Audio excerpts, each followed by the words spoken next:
நான் நண்பா, எப்பயாச்சும் நினைச்சிருக்கியா நீ இறந்ததுக்கு அப்புறம் என்ன ஆகும்னு? கொஞ்சம் வித்தியாசமா இருக்குல்ல?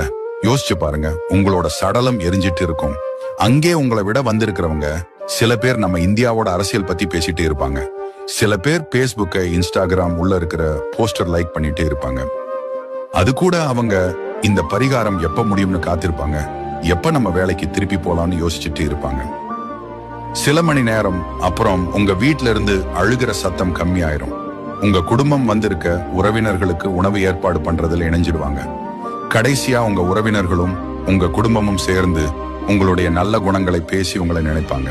அதுக்கப்புறம் உங்க உறவினர்கள் கொஞ்சம் கொஞ்சமாக கம்மியாகிட்டே போவாங்க. அப்புறம் ஒரு 12 நாள் வரைக்கும் உங்க வீட்டுக்கு வந்து நலம் விசாரிச்சு உங்க நல்ல குணங்களை பத்தி பேசுவாங்க. உங்க ஆபீஸ் இல்ல உங்க கடையில உங்களுக்கு பதிலா வேற ஆளை வச்சிருப்பாங்க. 1 மாசம் கழிச்சு காமெடி ஷோ பார்த்து உங்க குடும்பம் சிரிக்க ஆரம்பிச்சிருவாங்க. எல்லாம் சாதாரணமாக மாறிடும். உங்களை சீக்கிரமே மறந்துடுவார்கள். சீக்கிரமே வருஷம் ஓடிடும். உங்களுக்காக பேச யாருமே இருக்க மாட்டாங்க. ஆனா எப்பயாச்சும் ஒரு நாள் உங்க பழைய புகைப்படங்களை கையில எடுத்து உங்களை நினைத்து பார்ப்பாங்க. நீங்க இல்லாம உங்க குடும்பம் செயல்பட ஆரம்பிச்சிடும். இந்த உலகத்துல எல்லாம் உங்களை மறக்க காத்திருக்கிறாங்க.